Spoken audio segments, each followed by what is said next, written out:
again because I'm going to record now. Go ahead and say.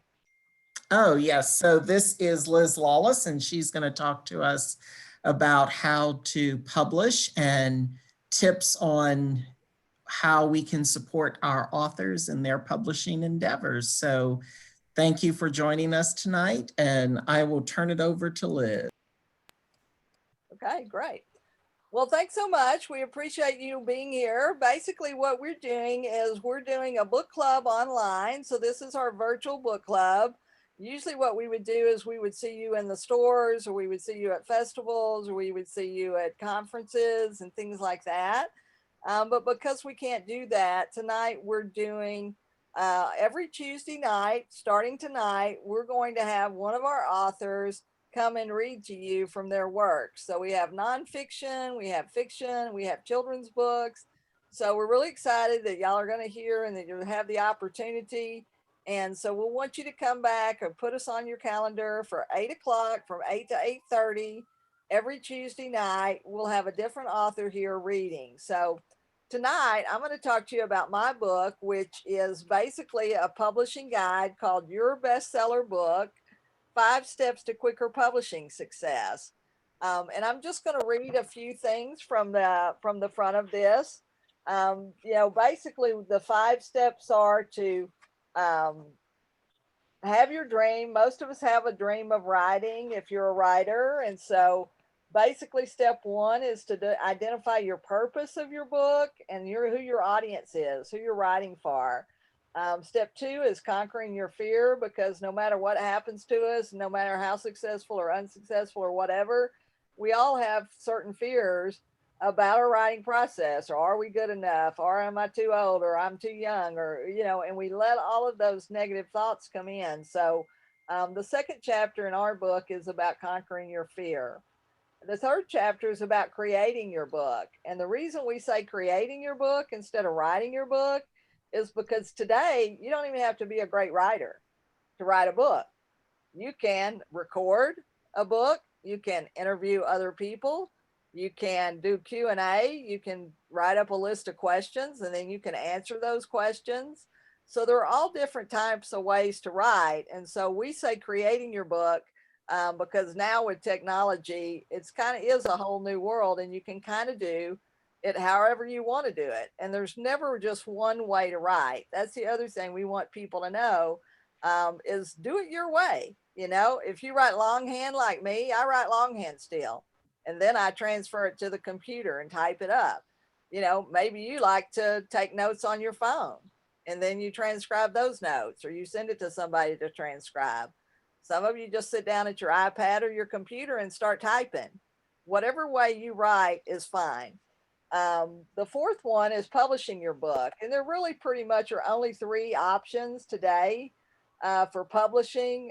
There are a lot of different platforms, but they all fall into one of these three categories. And those three categories are things like traditional publishing, that still exists. You can still send your manuscript in and try to get an agent or try to get somebody to pick it up and publish for you. Whether that's a big publisher or whether that's a regional publisher or a university press publisher, there are still traditional publishers that have been doing it 100 years the same way, and it still works that way. The second way is self-publishing. You can publish yourself. You have all control. You also have all the investment. And so you need to kind of decide what kind of publishing you want to do. The third thing is partner publishing, and that's kind of what we do, where you incur some costs, but you also have some expertise from somebody that's been down the road before. So I hope that makes sense to you. And if you have questions at any time, go ahead and ask those questions and we'll try to respond. Or at the end, we'll have some time for questions as well. Step five for us is marketing. How do you market your book? And the thing about marketing is there are 100 different ways that you can market. So we've kind of just shared probably 10 ways that you can market in our book here right now. But it's easy today to go online or to Google or put in, book marketing, and you're going to get thousands of articles and thousands of websites and people that will tell you different strategies for marketing. So um, And then we have some work samples, some samples in the book, which basically I will show you here at the back. So we have some like book cover samples. We have some, book signings, some photographs. We also have some collateral pieces, because you can send out postcards, you can do a business card, you can do stickers, you can do bookmarks. And what you would want to do with those pieces is those are supplemental pieces that support your author journey. Because if somebody meets you or they buy your book, they want to stay maybe in touch. They want maybe the next thing from you, or they want more from you. And so a bookmark or a postcard or something like that that has your name and your phone number and your book on it is great. The other thing we do is we have what's called a bestseller campaign. So we actually have kind of a timeline and a task, a schedule of events of what you would need to do leading up to when you launch your book. So that's another strategy kind of that falls under kind of marketing as well as launching. Then there are different ways you can advertise. You can create ads, or you can create graphics that you just post on your social media or your website. Or in the old days, we did magazines and newspapers and things like that. I mean, that's traditionally how people marketed. So anyway, so we've got those samples there at the back, and then basically designing your blueprint. So things that you need to think about when you become a writer. A lot of times what happens is people spend a lot of time writing their book, and then they wake up and they go, oh, you mean I've got to publish this book? I've got to market this book. I got to sell this book. Well, how do I do that? Well, you need to do that at the beginning. You need to think about some things at the beginning. You need to always be thinking about marketing today.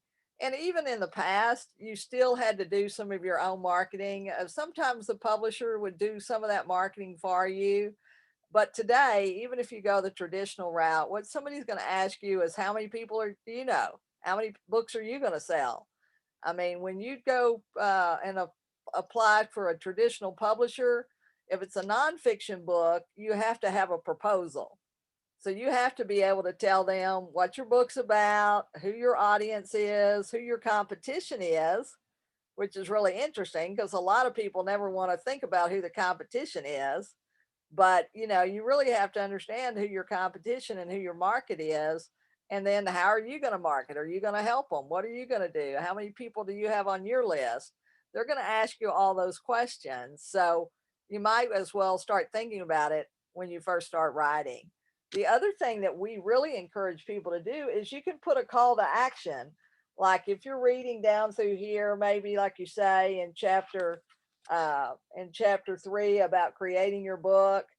Well, down here later on, we put in a sentence that says, if you'd like more information, you can email us at your bestseller book, Liz or Carol at your bestseller book. That was my partner that wrote this book with me.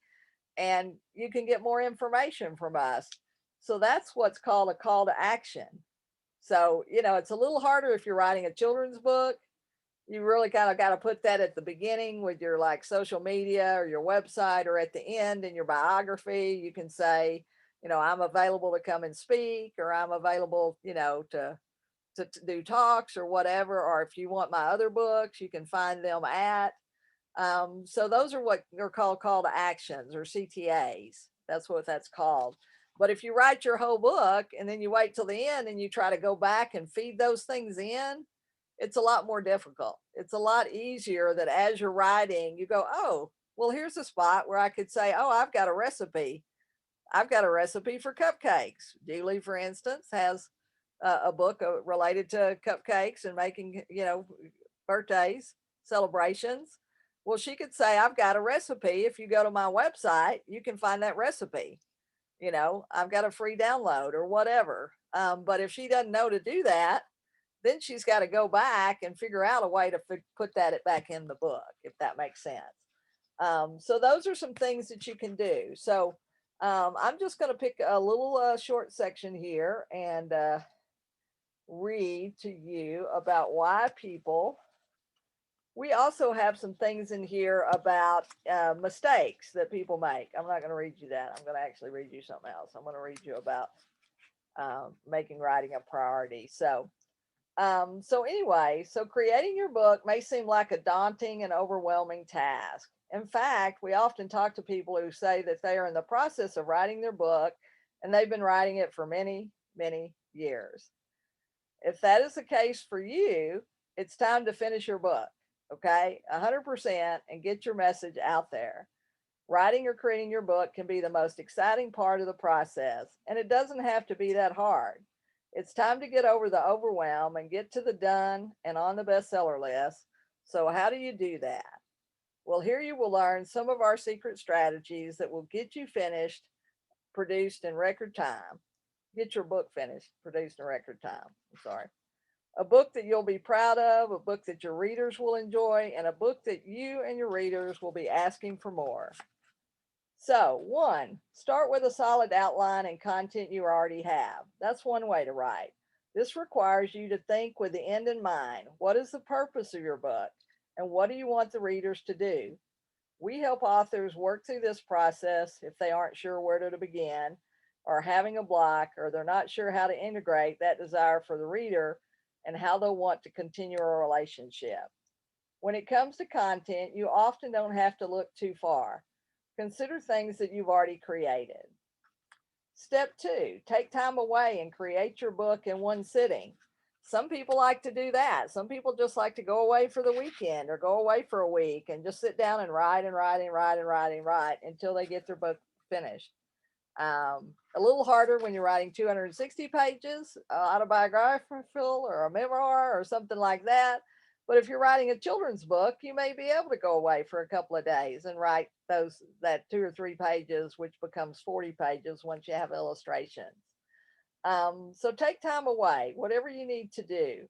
But sometimes you gotta get away. You get a sitter for the kids, you get coverage for your practice or your business, go away somewhere and really think through your outline and start writing.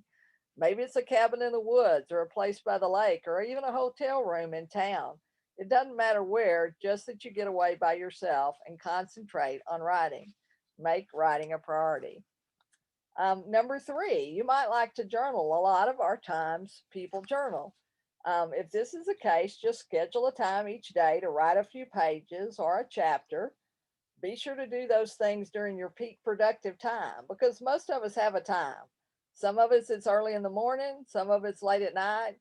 I don't really know anybody that likes the afternoon, but maybe you do. Maybe you want to write in the afternoon. If you want to write in the afternoon, that's okay too, because there is not one way to write, like we've talked about before.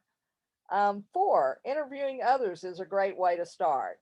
If you don't think you have enough content or you're not sure that you could have a best-selling book, although likely you do, consider interviewing other experts on the subject, the topic that you're interested in. Make a list of 5 or 10 people or look them up online and then try to get in touch with them and then ask them if you can interview them. Most people are really pretty easygoing. I mean, you may get 1 or 2 people who say, I don't have time or no, don't bother me. But for the most part, people like to help other people. And it makes them feel good to think that somebody is interested in their opinion. I mean, aren't we all grateful if somebody asks us a question or ask our opinion about something? We want to share that. So make that list of people. And you'd be surprised that even famous people, sometimes you can actually get a number for somebody that's famous and they answer their own phone. I mean, that happened to me a few years ago. There was a guy that was the PR man for Chicken Soup for the Soul. And I had met him at a conference and I'd seen his name and I thought, I'd like to talk with him. Maybe I can get in touch. And I found his number. I called thinking I would leave a message or I would talk to the secretary or somebody like that. And he picked up the phone and said, this is Rick Frischman. What can I do for you today? I about fainted. I mean, I was like, I didn't know what to say because I had no idea that he would actually answer his own phone. This is the PR guy for the Chicken Soup for the Soul series. He's the reason they're famous. Jack Canfield and Mark Victor Hansen. They would have not been anywhere if it hadn't been for Rick. So you never know. So call those people or find those people that are experts and ask them the questions write those answers down or record those interviews, and then take that and make those chapters. And then you have a book. So, and then the last thing, like you say, we kind of talked about Q&A. This is a little more of a valuable thing for somebody in nonfiction, because usually if you're in an industry, whether it's law, whether it's accounting, whether it's publishing, it doesn't matter what it is. There are certain questions that you hear over and over again. Weight loss, for instance. You know, we've got a weight loss client, and when they get the same question over and over and over and over and over, and finally they said, we're going to quit just, you know, having to answer the same question. They created a book. They put the 21 questions that people ask about weight loss surgery.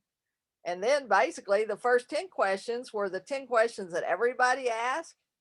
The second 10 questions were the questions people should ask. Okay, that the average person doesn't even know to ask.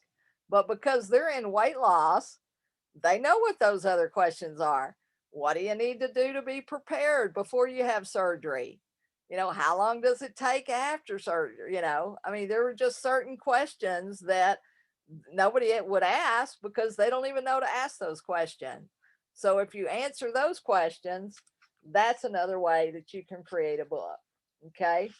So that's how that works. So that's just a little section of our book, our publishing guide. So if you're interested, it's called Your Bestseller Book, 5 Steps to Quicker Publishing Success.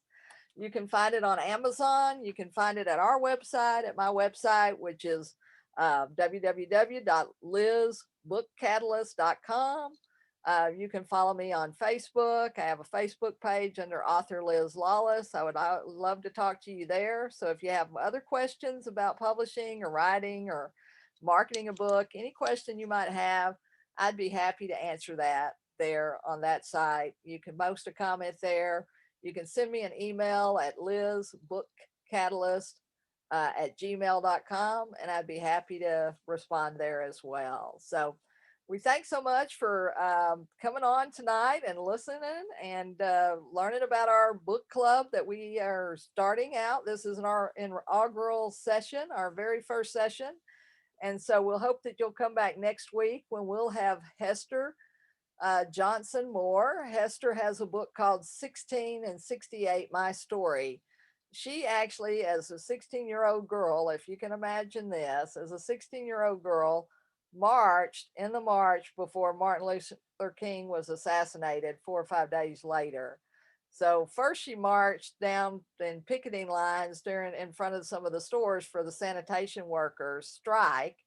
The sanitation workers went on strike, and she actually had a neighbor that was so distressed about the strike and being out of work and not wanting to get better conditions for the workers, but still trying to feed his family and take care of his family and his kids. She wanted to do something, and she was just a kid and she didn't know, but a teacher asked her if she wanted to participate. So she said yes, because she wanted to do something. And then she ended up going to the march, and they had very specific nonviolent training.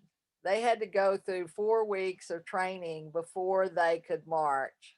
And then she ended up in the march that went terribly wrong, where kids like started coming out of college or at the university level, they started leaving the classroom. They went out in the street, they threw rocks, they mobbed, they broke into stores, they broke all the windows. And all of a sudden they were fleeing for their lives back to the church, and they're hollering, you know, at first it was like, stay in line, stay in line, stay in line. And then it was like, run, run, run back to the church, go back to the church.